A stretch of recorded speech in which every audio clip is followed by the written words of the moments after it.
This is the must-have sides. You know, stuff that I highly think you should have in your sideboard. You know, if you play with sideboard, you should definitely have these cards sided in pretty much at all times. One is because all these cards are general. Like, they're not too specific. They're general. They just work. You play them, they work. You side them in whenever you feel like you need the ability, the effect, the advantage. You side them in. So I'll start off with the stuff that I believe you should have in your sideboard. So, Soul Drain, Skill Drain. Obviously, with these two active, that blankets the field and even out of graveyard and out of play zone. So that pretty much gets rid of all effects except for effects that apply only in the hand. Activate and resolve, you know, basically from the hand. So that right there, these two cards are general. You pay 1,000 for Skill Drain, you pay 1,000 for Soul Drain, and they just work. They do their effect. It's not like Shadow Prison or Light Prison where they only work on a specific attribute. These work, period. They just work against any monster effects, whether it activates or it's continuous. These have the ability to negate those. Obviously, you're going to have to make sure your deck can play around these cards, of course, or just play them strategically. Skill Drain during your opponent's turn, then MST during your turn, and then you can do your effects. Prohibition. Prohibition is great. Mainly, you say the name of a card, and they can't use that card. They can't use, they can't play it. So that right there is great. The fact that you could just stop a single card from being played. You play multiple prohibitions, you can stop multiple cards to the point where you could potentially stop your whole opponent's entire deck. You know what I mean? So that should just be there, whether you have one copy or two or three or whatever. It's up to you how many copies of these cards you want to have in your sideboard. The main thing is to have it.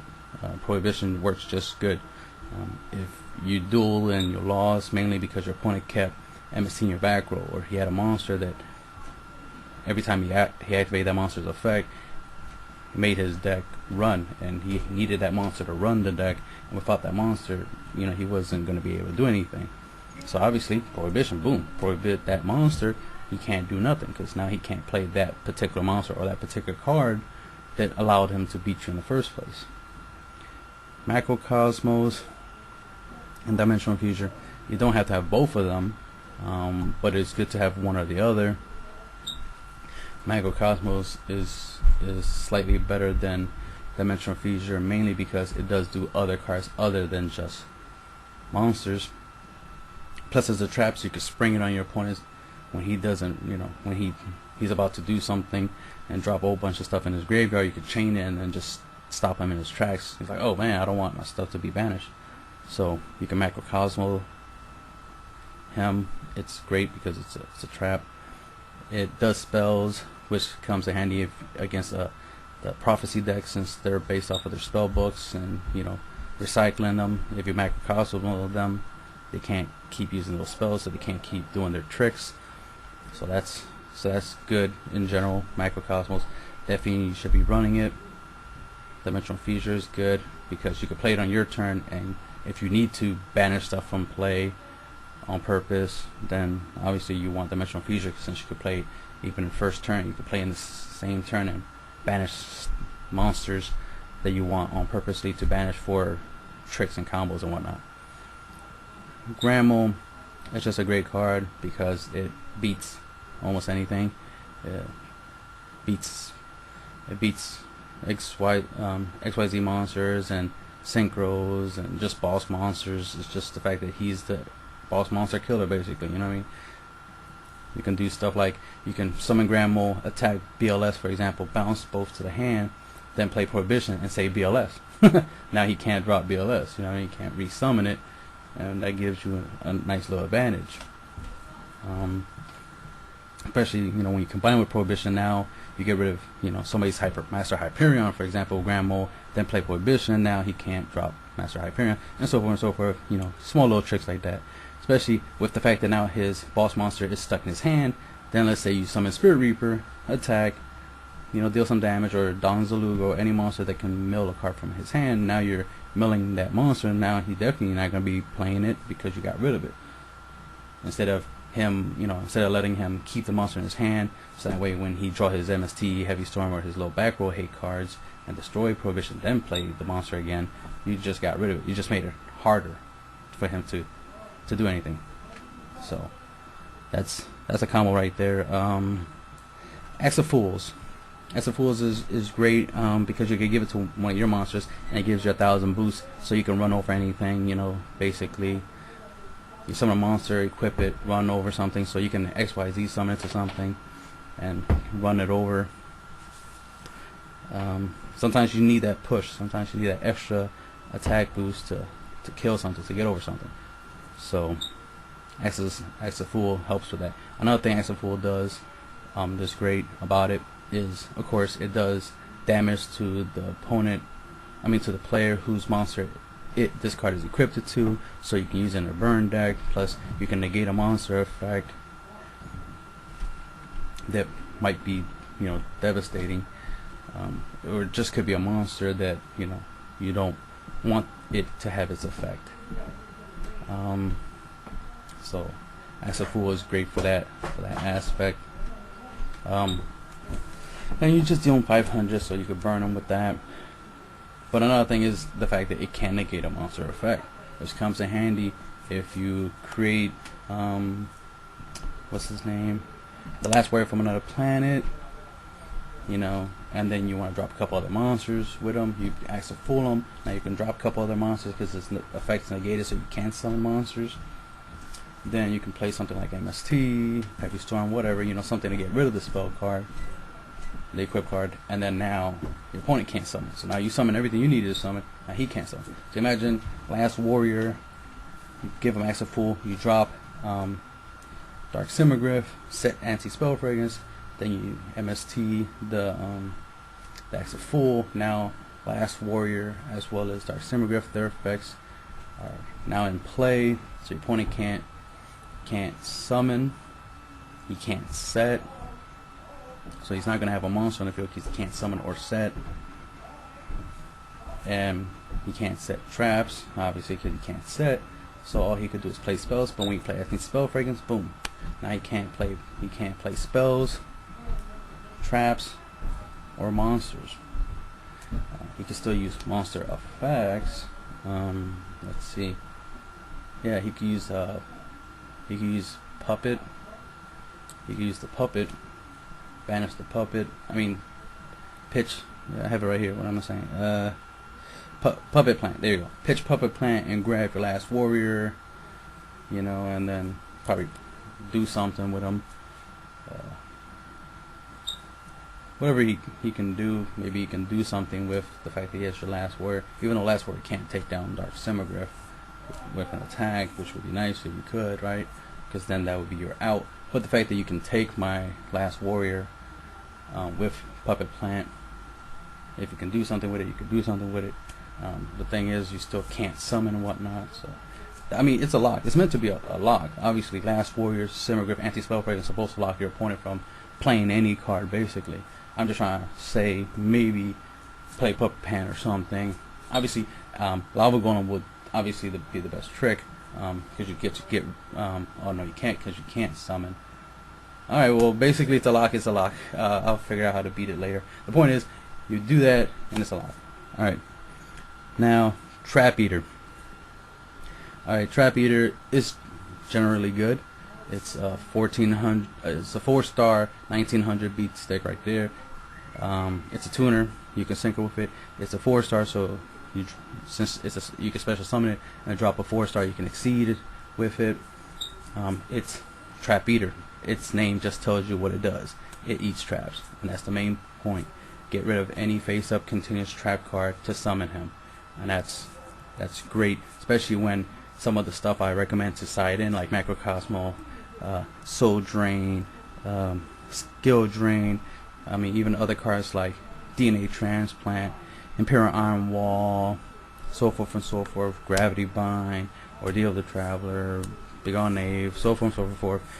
That trap that the Mermaids use, the Abyss sphere, abyss sphere. You can get rid of abyss sphere, which, you know, get rid of a monster and whatnot. Save zone, get rid of somebody's save zone. If you're going against ninjas, you know, they do the little ninja tricks. You can get rid of their continuous trap card and whatnot. Main thing is it gets rid of continuous trap card that your opponent controls, so you can summon them, and that's just great in general, especially when you need to get rid of stuff like Shadow Imprison, Light Imprisoning, Skill Drain, Macrocosmos, so forth and so forth. And it's a monster. That's the thing. It gets to double dip. You know, obviously you can side in twisters, MSTs, blah blah blah, to get rid of these, you know, traps, continuous traps, but it would be better to use a monster that does it, a monster that gets rid of it, and then the monster summons, because now you got to do two things. You got a monster that does it instead of MST, and then you still got to have monsters to summon. You have a monster that basically did it for you. They got rid of the trap you wanted to get rid of, and you got a monster out of it. Let's say your opponent has warning face down and a face up skill drain, right? You trap eater the skill drain, drop him, and let's say they warning. Alright, you just got rid of 2 cards with 1 monster. You know, you got rid of 2 cards with 1 monster, and he lost 2,000 life points. You still can normal summon this turn. You know, you still can do everything else. And the fact that warning skill drain is gone, hey, fair's game. GG. So Trap Eater is a great card. You know, you can use it for as a tribute fodder, XYZ material, synchro summoning, whatever. Or just use it to get rid of the fact that your opponent side in. When your opponent sides in continuous traps because you know he's siding in, let's say you're running Dark Worlds or something, or any deck that, you know, is attribute based, like a dark deck, or even if you're running Mermills or something, for example, and you know your opponent might put in, you know, DNA transplant so that you can change the attributes of your monsters, so that way they don't really get their water based effects. For example, Gunnadir won't be water, so then the cards you pitch for him wouldn't get their effects, because their effects only apply when they're discarded for the effect of a water monster. So by turning Gunnadir into a fire type or something, it will prevent them from getting their effects. Gunnadir will still get his effect, but as long as they don't get their effects, you're good. But of course you can play stuff like Imperial Customs to protect DNA transplants, so that just makes it even harder. It'll protect your DNA transplant to make it harder for them to get their effects. But any deck that is one attribute based, like darks, lights, water, earth, this is great against them when those decks are based off of that specific attribute. Attribute. Of course, you can use DNA transplant for any deck that's based off of specific creature types. Of course, I don't have it here, but it should have been here as cards you can side in and whatnot. But DNA transplant is great. It's an old school card, and it should see play because it has some good uses. I have other videos where I mention the usefulness of it. Alright, Imperial Iron Wall. These cards right here are cards that, you know, I recommend. You know, like, these are good cards. I'm just pointing them out, like, hey, these are cards you could have in your sideboard, like Imperial Customs to go up against Chaos decks, or Infernal Tempest, or any deck that, you know, does a lot of remove from play. Especially if somebody sides in Macro or Dimensional Fusion, or they main those cards, you can side in Imperial Iron Wall, and that counteracts. So your trap will counteract the effect of their traps, and then, you know, so it's like a counter. You know what I mean? Obviously, you play it, and you don't have to worry about your stuff getting removed from play.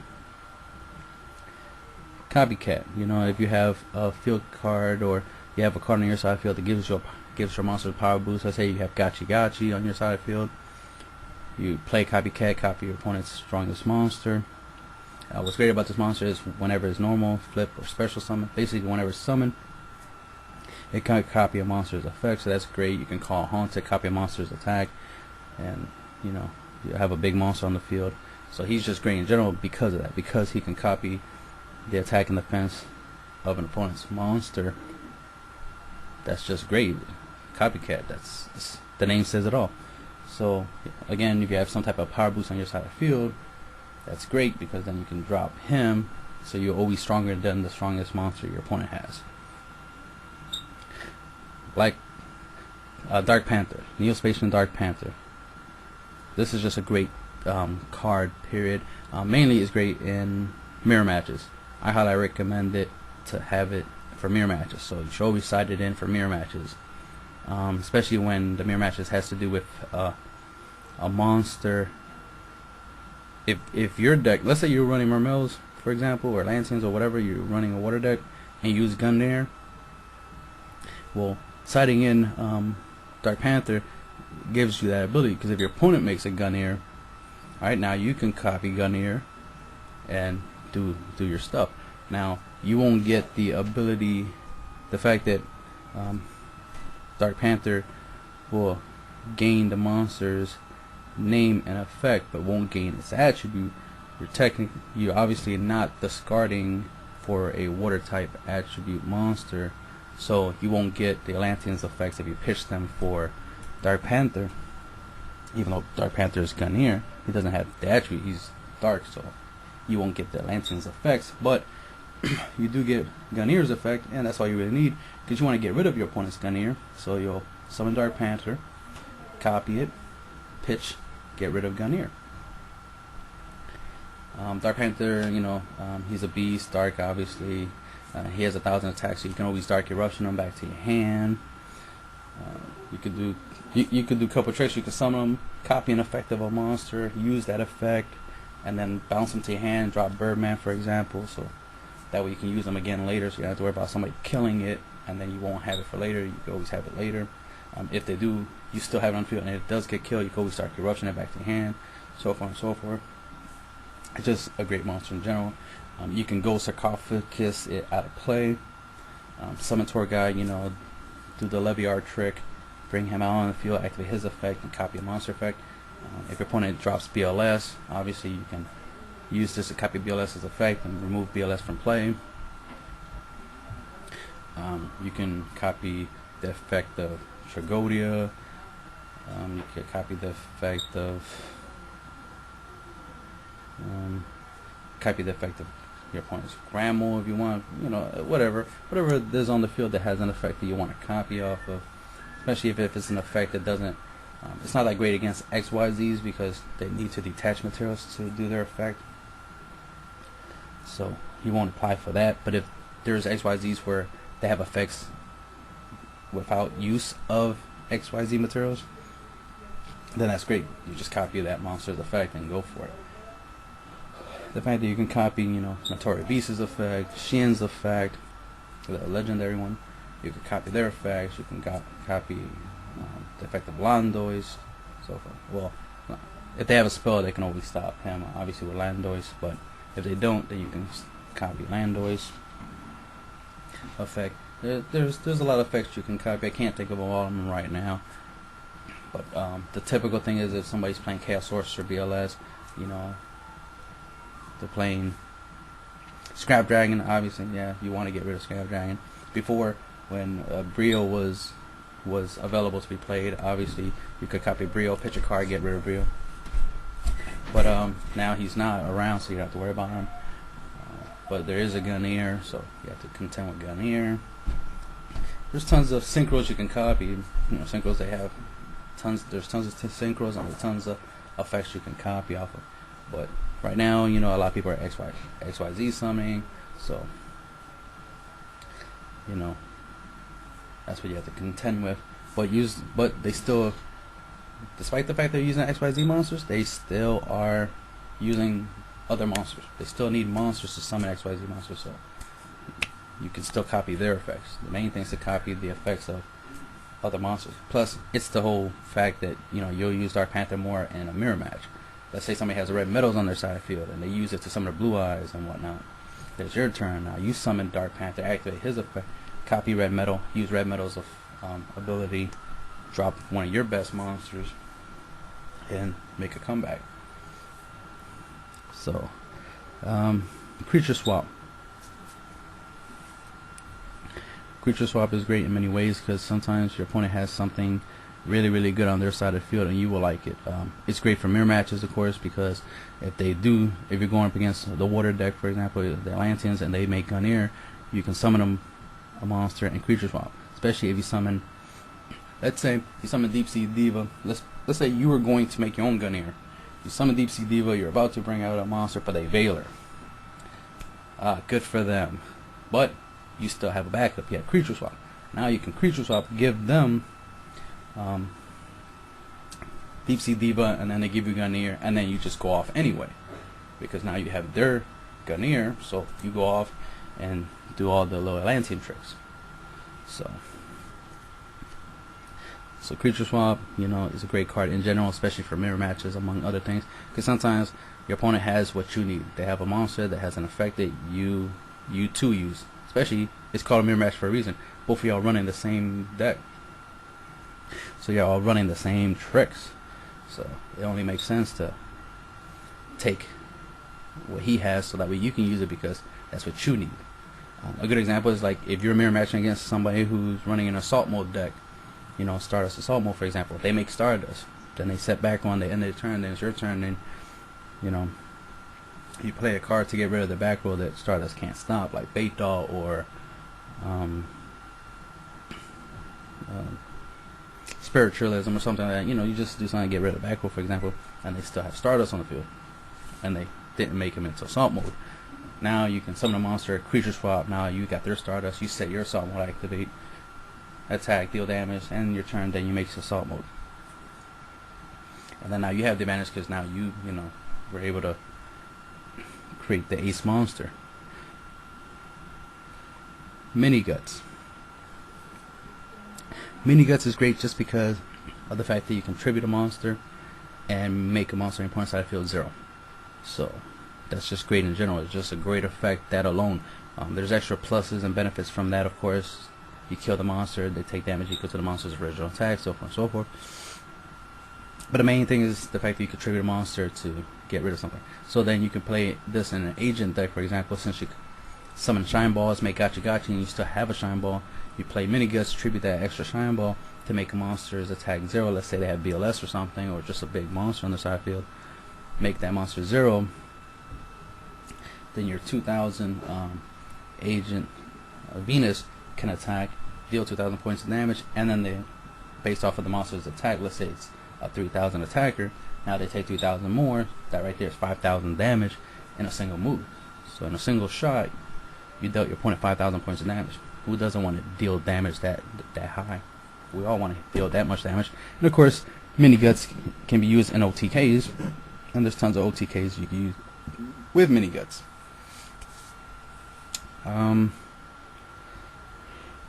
Dark World Shackles, mainly because you equip it to a monster and the monster's attack and defense becomes 0.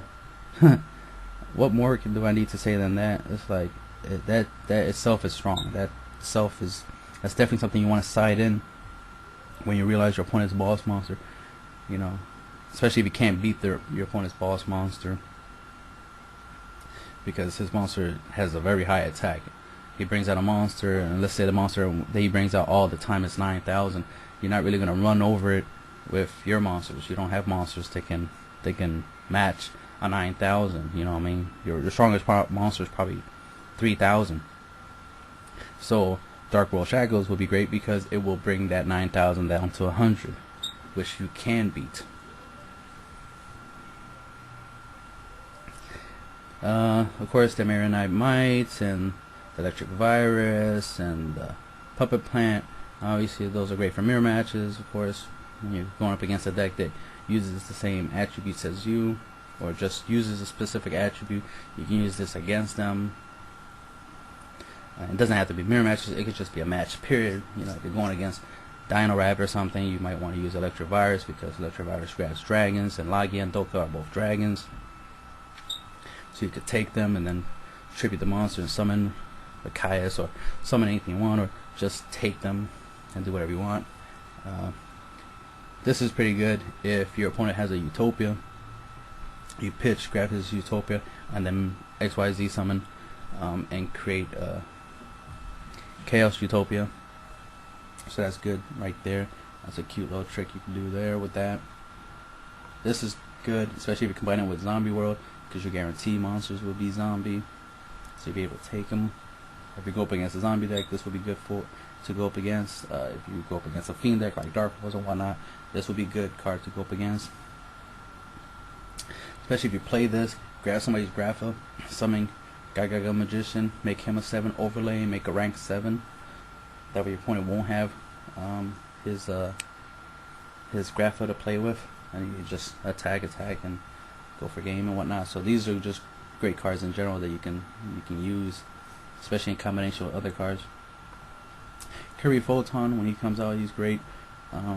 For the cost of 2,000, you can protect yourself from attack-based OTKs and also burn-based OTKs. So you can use this against Chain Burn or any deck that pretty much burns. Even Infernal Tempest, Infernal Tempest with their DD Dynamite, they burn, so they OTK you that way. So you can pay 2,000 and survive with Curry Photon. So that's just a good card. Steel Warrior Calcos.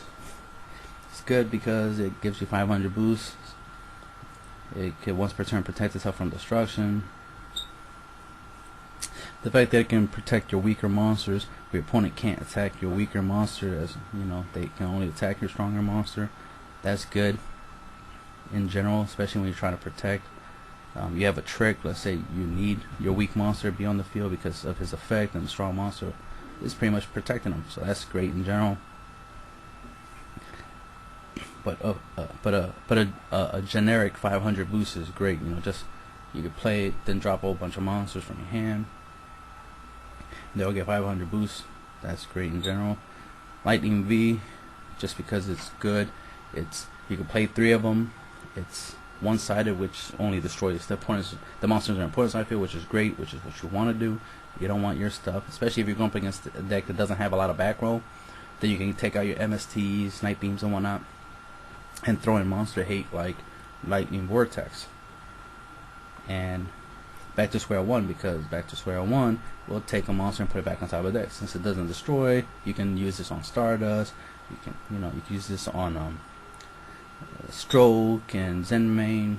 Any monster that has self-protection from destruction, this will work great on them. Plus it works great on face down cards, so you can get rid of that Raikou, that Gear armor, that Snowman Eater, get rid of it for a single turn. Marshmallow, Spirit Reaver, so forth, so forth. It's just great in general just to get rid of something. And if it's a monster and it goes on top of their deck, that's perfect, of course, because that slows them down from drawing anything else. That means they just go back to their original play, which was, well, whatever they drew, they're gonna set it again because they got nothing else. So you slow them down from drawing potentially a very dangerous, game-changing card. And Breaker, just because he's good. He's a monster and he can get rid of back row. So in general, he's just good, so I recommend using him if you want. And this is the must-have card sightings. This is the side cards. This is the must-have side cards.